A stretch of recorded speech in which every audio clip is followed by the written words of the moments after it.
Os maiores atrativos dos jogos gacha, eu acho que todo mundo concorda que são os personagens, né? Cada vez mais as empresas estão buscando lançar personagens interessantes para forçar o público a pegar tudo. Genshin mesmo em Nodcry anunciou uma porrada de boneco interessante e eu meio que fiquei preocupado com isso. Mas graças ao Eneba, eu vi uma oportunidade de conseguir pegar a maioria dos bonecos que eu quero. Além da praticidade dessa plataforma, o Eneba está dando 10% de cashback em recargas de jogos como Genshin, Star Rail, Zenless, Utering, Punishing e muito mais. E o melhor, além do cashback cair na hora, você pode utilizá-lo para comprar jogos da Steam, Xbox e de outras plataformas. E esses jogos muitas vezes você encontra com um precinho bom, viu? Então o que você tá esperando? Faça agora mesmo sua recarga no Eneba através do link na descrição.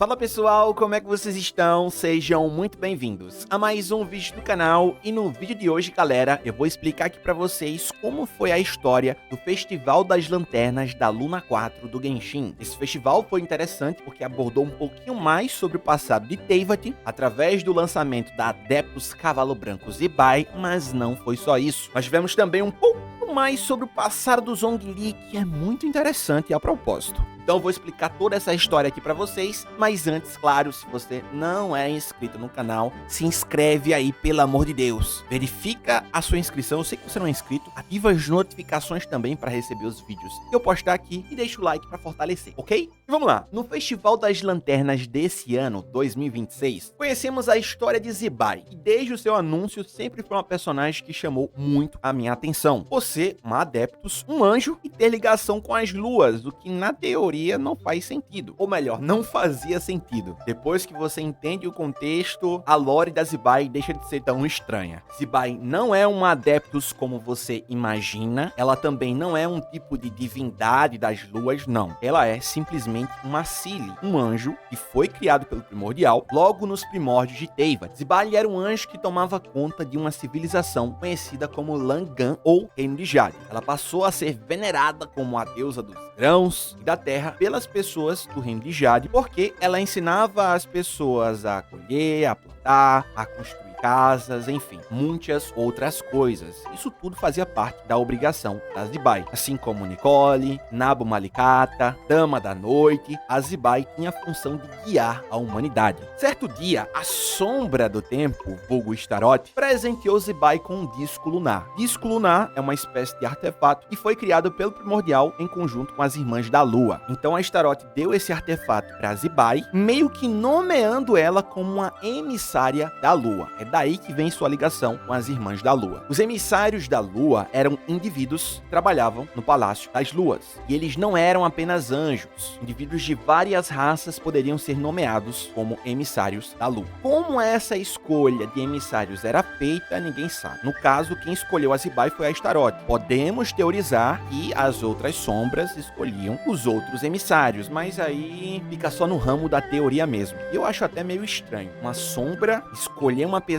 para trabalhar com as luas. Tipo, são coisas distintas. As luas estão ligadas ao reino da luz, então tem a ver com os dragões e tal, e que uma sombra iria se meter nisso. Mas se a gente for pensar bem no passado, o Primordial e as Irmãs da Lua viveram ali em sintonia por um período. Então talvez para manter Teyvat mais regular, as sombras mandavam ali auxiliares das luas. Então galera, como uma emissária, a Zibai trabalhava pro Primordial, para as sombras e para as Irmãs da Lua também. Ela ficava viajando da Terra do Primordial pro Palácio das Luas, depois ia pra Teyvat e ficava nisso. E essa locomoção parece que era feita através da sua carruagem. Eu não sei se vocês estão um pouco confusos, mas cronologicamente falando, esse período aqui que eu estou abordando é antes da Guerra da Chama Funerária, ou seja, antes da Guerra do Primordial contra o Nibelung. Eu falei sobre esse momento histórico no meu vídeo de cronologia do Genshin. Se você não assistiu, assiste lá. Nessa primeira parte eu explico muitas coisas, inclusive como o Primordial chegou em Teyvat,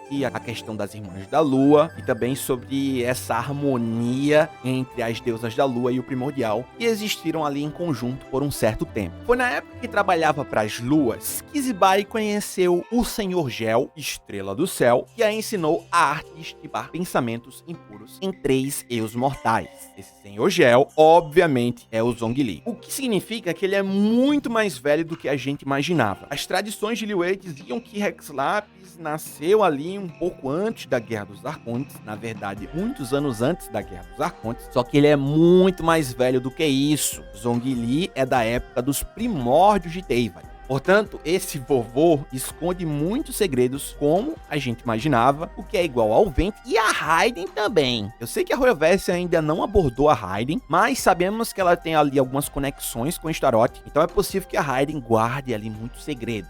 Essa revelação de que Zhongli viveu na época da Zibai e que seu nome seria Senhor Gel, Estrela do Céu, gerou uma série de teorias sobre sua identidade. Uma delas, inclusive, que é antiga, mas que voltou à tona agora, é a teoria de que o Zhongli seria o soberano Gel. Em Genshin, nós temos 3 reinos. Já falei sobre isso diversas vezes. Esses reinos são dos humanos, o da luz e o do vazio. O do vazio é o do abismo. O da luz é o dos elementos e, consequentemente, dos dragões. O dos humanos é o dos deuses de Celestia e das criaturas do primordial. Agora eu te faço uma pergunta. Zhongli era de qual reino? Seu nome original, Morax, vem do Asgoetia. Todos os deuses recebem nomes do Asgoetia. Zhongli guiou a humanidade, assim como diversos seres divinos ligados ao primordial. Zhongli se tornou um arconte depois de disputar a Guerra dos Arcontes, que foi um confronto entre deuses. Portanto, presume-se que o Zhongli seja um deus, ou seja, um ser que pertence ao reino dos humanos. Se ele é do reino dos humanos, não tem como ele ser um dragão soberano, porque os dragões soberanos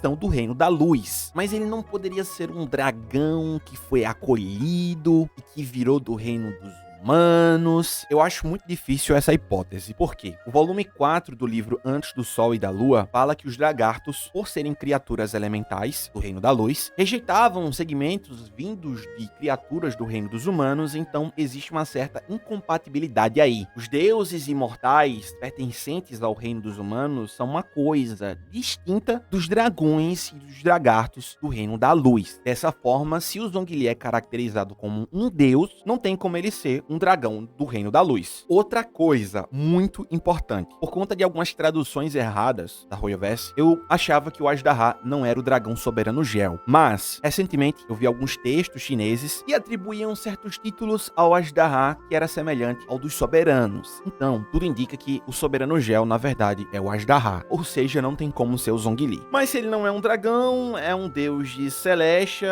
o Zhongli seria só isso? Não. O título Estrela do Céu pode indicar que o Zhongli tenha sido um emissário da Lua, assim como Zibai. Eu digo isso porque Zibai era uma emissária da Lua, muito amiga de Zhongli, e que se reunia com ele e outras pessoas para comerem juntos. Será que não era uma roda ali de amigos de trabalho? Outra coisa, o volume 3 da Floresta de Bambu fala que as irmãs da Lua eram apaixonadas pelas estrelas do amanhecer. O termo em inglês, estrelas do amanhecer, é diferente do que é aplicado para o Zhongli, que seria estrela do céu. Mas dentro desse contexto, dessa relação com a Zibai, eu acho que faz sentido a gente imaginar que o Zhongli seria um emissário da Lua. É até engraçado porque essa parte que fala que as irmãs da Lua eram apaixonadas pelas estrelas do amanhecer, quem contou ela foi a Zibai, que era uma emissária da Lua. Então, Zera, você tá dizendo pra mim que Zhongli é um deus que trabalhava pras luas, ou seja, é um emissário. Faz sentido isso porque os emissários não são de uma raça específica. Não é todo mundo anjo. Podia ter deus ali, como emissário, anjo. Mas, galera, tem uma coisa que me deixou meio confuso. Porque a história antiga de Teyvat, eu sempre imaginei que existiram o quê? Os humanos e os anjos. Os anjos ajudavam a humanidade a prosperar, e os humanos eram guiados pelos anjos, e só. Mas se o Zhongli existiu na época da Zibai, e em um período que antecede a Guerra da Chama Funerária, isso quer dizer que os deuses já existiam antes da Guerra do Nibelung estourar? Porque assim, fazia muito sentido pra mim o primordial ter criado os deuses depois da Guerra da Chama Funerária, porque foi na Guerra da Chama Funerária que os anjos foram expulsos de Celestia, tiveram suas formas reduzidas, e aí o primordial poderia ter criado os deuses para substituir os anjos, já que a gente sabe que Zhongli, Guizhong e outras divindades desceram em Teyvat para guiar os humanos também, agora depois da Guerra da Chama Funerária. Mas aí, se os deuses existiram antes, qual era a função deles? Será que guiar os humanos também junto com os anjos? Por que eles não eram tão citados assim? Eu fico meio confuso com isso, mas se bem que por um lado faz sentido os deuses terem sido criados antes da Guerra da Chama Funerária, porque quando fala que Aesculapius desceu a Teyvat, isso quer dizer que ele já estava nos céus com Celestia em algum momento. Não é que ele nasceu em Teyvat há 6.000 anos. Ele desceu em Teyvat há 6.000 anos. De toda forma, essa é uma história ainda um pouco confusa que eu acho que a Royoverse vai explicar mais pra frente. Já que falei sobre a Guerra da Chama Funerária, como eu falei anteriormente, esse foi o confronto do Rei Dragão Nibelung contra o Primordial. Nibelung foi derrotado nessa guerra, mas como consequência ele deixou Teyvat completamente devastada e cheia de energia abissal.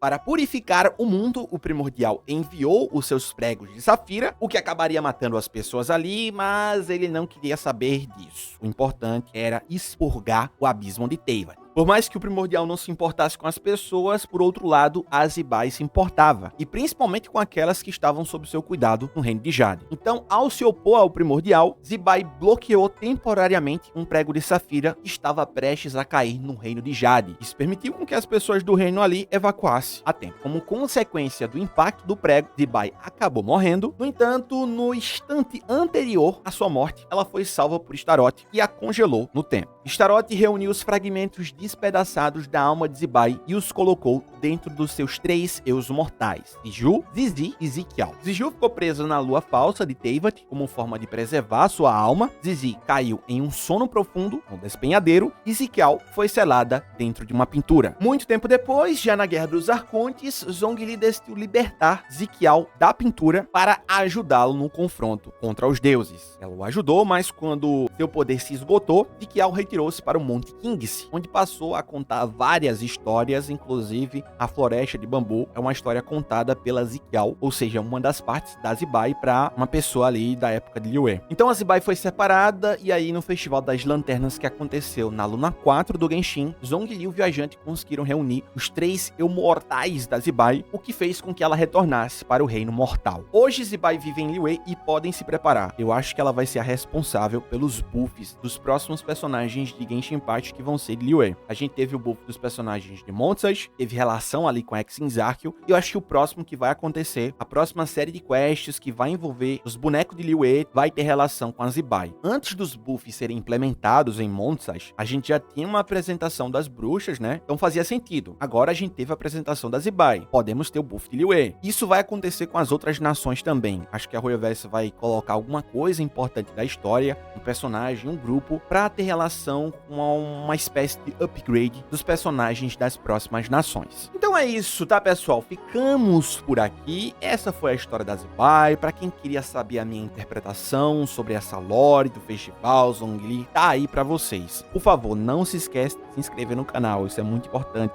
Ativa as notificações também pra me ajudar. Deixa teu like pra fortalecer e vira membro, se possível, ok? Muito obrigado pela sua participação até aqui e até a próxima.